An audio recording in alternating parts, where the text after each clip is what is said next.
Level pertama itu adalah wedhus mangan wong. Yang kedua adalah wedhus mangan wedhus. Yang ketiga adalah wong mangan wedhus. Dalam bahasa Jawanya seperti itu. Level pertama di mana wedhus mangan wong adalah kita memulai bisnis atau mulai usaha beternak domba. Wedhus atau domba yang kita miliki ini kan butuh pakan, butuh tempat, butuh perawatan. Lah itu kan pengeluaran semua dari kita selaku peternak.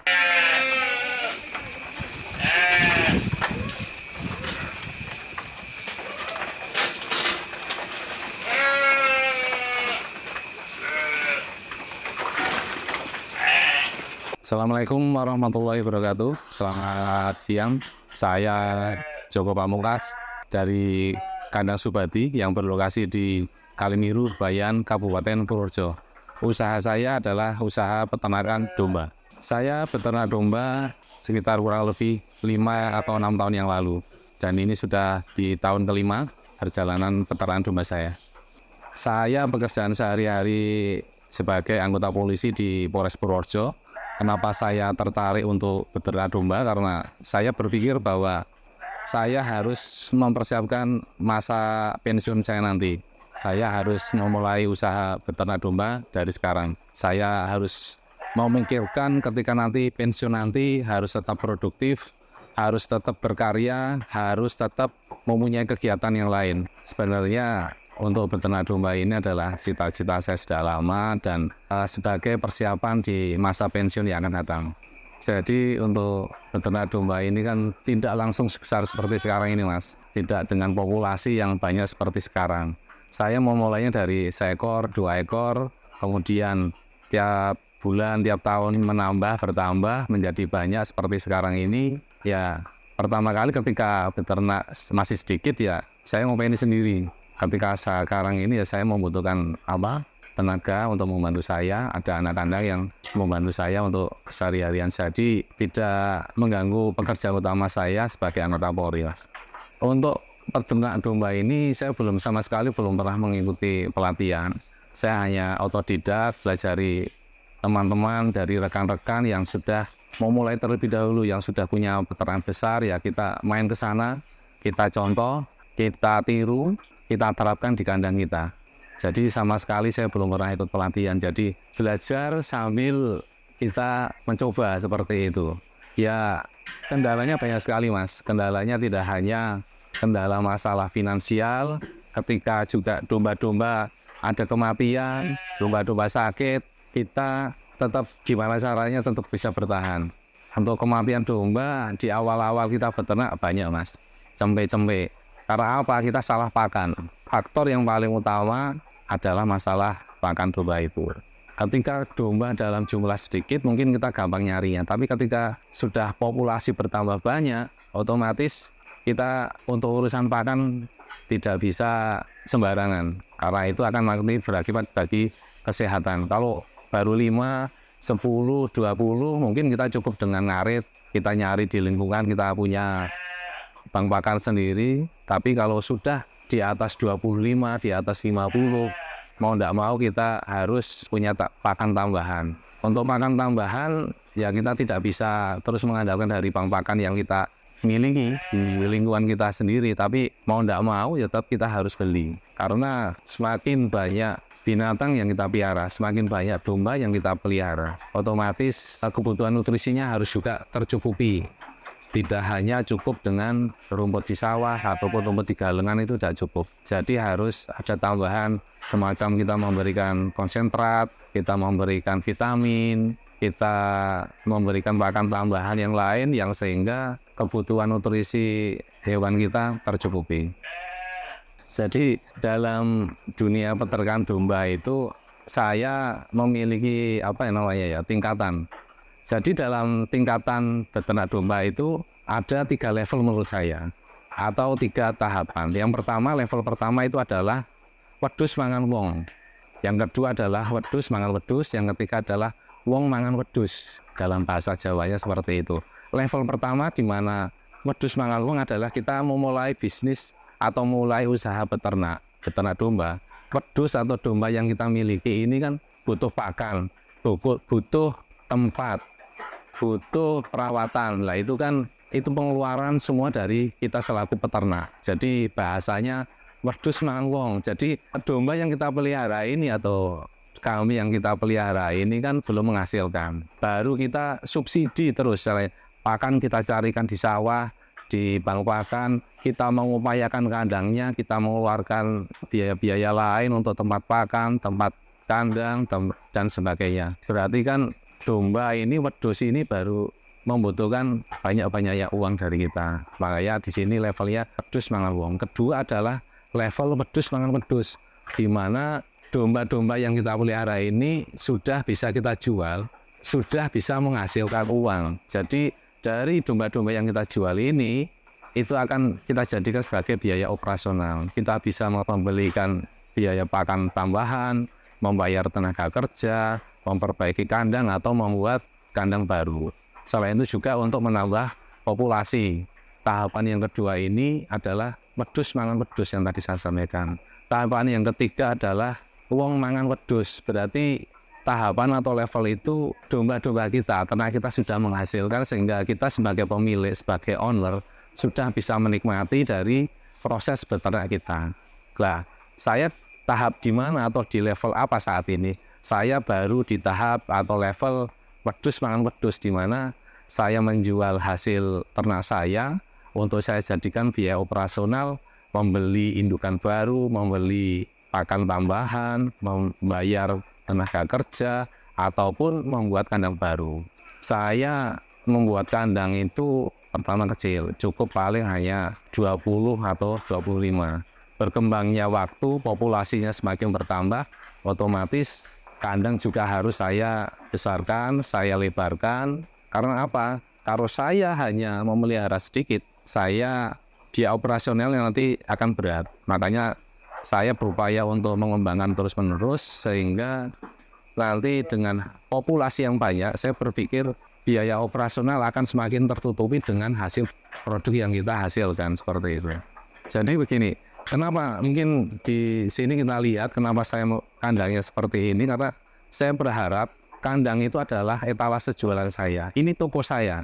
Jadi ke depan saya mengharapkan pembeli itu datang ke tempat saya. Jadi saya nggak perlu membawa domba-domba saya, hasil ternak saya ke pasar. Jadi gimana caranya pembeli bisa datang ke tempat saya? Pertama mungkin baru lihat-lihat, tertarik, sehari dua hari belum beli, mungkin bulan depan tetangganya yang akan beli atau saudaranya akan beli. Oh, ini kandangnya di tempatnya Pak Joko bagus, hasil ternaknya bagus, kalau mau beli referensinya ke sana. Harapan saya seperti itu, makanya saya bikin kandang senyaman mungkin, tidak hanya untuk ternaknya, juga untuk pemilik seperti saya ini atau tamu-tamu yang datang ke kandang saya. Dalam dunia peternakan itu 70% pengeluaran adalah untuk pakan. Jadi itu kos atau biaya yang paling besar sebuah peternakan. Peternakan apapun itu pengeluaran paling besar adalah untuk pakan. Karena nilai atau angkanya itu 70%. Nah itu yang harus kita pikirkan, gimana caranya kita cari atau mendapatkan pakan itu dengan cara yang mudah, murah, dan tersedia di sekitar kita. Populasi di atas 25 itu tidak bisa mengandalkan dengan cara ngarit. Tidak cukup ketika kita hanya punya bank pakan di lingkungan sekitar. Berapa luasnya tidak akan cukup. Makanya di peternakan saya juga membeli bahan pakan. Bahan pakan yang saya beli itu ya adalah limbah-limbah dari pertanian. Ada janggal jagung, ada pongkol telo, ada dedak padi, yang kemudian kita mix jadi satu. Dan gimana caranya? Ketemunya nggak mahal. Jadi tetap murah, tetap biaya kos itu terpenuhi. Apakah terus pakan itu semua wajib beli? Tidak. Tapi kalau kita bisa mengolah sendiri dari lingkungan sekitar, biaya itu akan terkurangi dengan sendirinya. Apakah menghasilkan, Pak, kalau bahan pakannya atau pakannya itu membeli? Tetap menghasilkan sepanjang ternak yang kita miliki, ternak yang kita ternakkan di kandang kita, itu punya kualitas yang bagus. Karena untuk menghasilkan ternak yang bagus itu harus minimal ada 3, yaitu pertama dari genetis yang bagus. Yang genetis yang bagus menurut saya adalah yang punya potensi untuk cepat besar dalam kurun waktu berapa bulan pertumbuhan bobotnya bisa bertambah dengan baik. Yang kedua adalah dari segi pakan. Dari pakannya harus kita nutrisinya tidak hanya cukup kenyang saja, tapi secara nutrisi juga terpenuhi. Yang ketiga adalah dari segi perawatan. Sebagus apapun itu genetisnya, sebagus apapun pakan yang kita berikan, kalau perawatan kita tidak maksimal, ya percuma saja kita punya domba-domba yang bagus, domba-domba yang mahal, pakan-pakan yang beli semuanya, yang pakan-pakan yang mahal, tidak akan ada artinya kalau perawatan tidak tercukupi dengan baik, seperti itu. Sekarang ini kita dimudahkan dengan adanya media sosial. Untuk penjualan saya tidak begitu kesulitan karena banyak media seperti Instagram, Facebook, ataupun TikTok. Ya kita bukannya terus sering pamer atau apa, tapi karena kita punya dagangan yang harus kita tunjukkan. Terus media apa yang paling tepat untuk berjualan atau berdagang domba saat ini? Menurut saya di antara media seperti TikTok, Instagram atau Facebook saat ini yang mendominasi untuk penjualan di tempat saya adalah Facebook, karena kan di situ seperti ada marketplace-nya sehingga kita lebih mudah untuk menawarkan produk kita. Jadi kita langsung bisa berinteraksi dengan pembeli bisa langsung menuju kandang kami untuk melihat produk-produk ternak kami. Semua hasil produk kami yang terutama untuk cempe-cempe jantan pasti kita jual. Selain untuk biaya produksi, juga untuk biaya pengembangan selanjutnya. Sebenarnya domba-domba di tempat saya adalah domba-domba biasa. Maksudnya domba biasa ya, domba yang kebanyakan dimiliki oleh masyarakat. Cuma saya memilih domba-domba yang punya potensi untuk cepat besar, cepat berkembang, mudah diternakkan. Nah, antara lain yang domba saya pelihara ataupun domba yang saya ternakkan di sini jenisnya adalah dari cross Texel. Itu yang pertama yang mendominasi di kandang saya.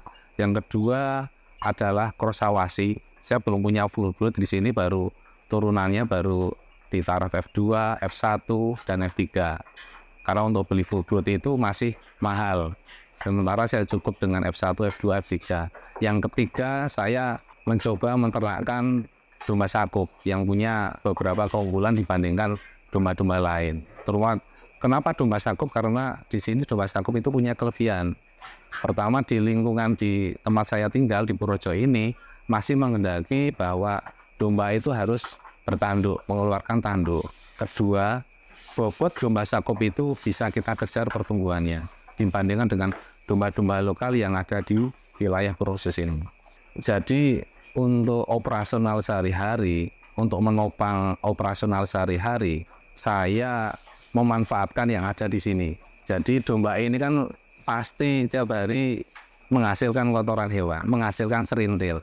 Gimana caranya kotoran hewan atau serintil itu mempunyai nilai ekonomis untuk menopang operasional dari kandang saya. Dari kohe atau kotoran hewan yang dihasilkan dari kandang ini, saya proses, kemudian saya jual. Saya berikan kemasan yang baik, saya jual, jadi ada nilai tambah dari peternakan ini. Jadi serintil kita giling halus, kita fermentasi, kita tambahkan sedikit dolomit, kita jual, kita juga sosialisasikan kepada petani di lingkungan sekitar sini ataupun melalui media sosial bahwasanya kita juga mempunyai produk sampingan selain dari ternaknya itu sendiri, yaitu dari kotoran hewan. Lumayan Mas, jadi dari kotoran hewan atau serintilnya sendiri bisa, bahasanya bisa untuk biaya beli pakan ataupun biaya bayar tenaga atau anak kandang.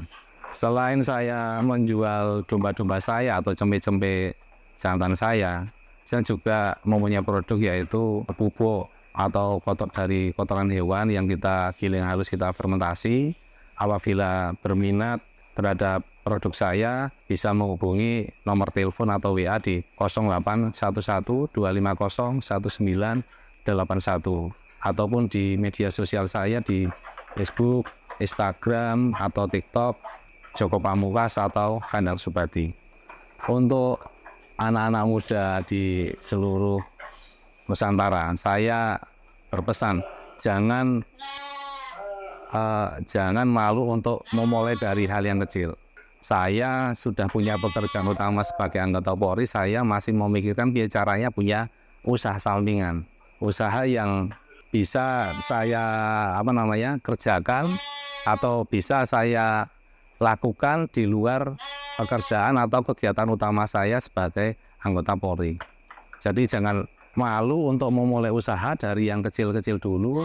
Suatu saat pasti akan berkembang tambah besar dan akan tambah besar.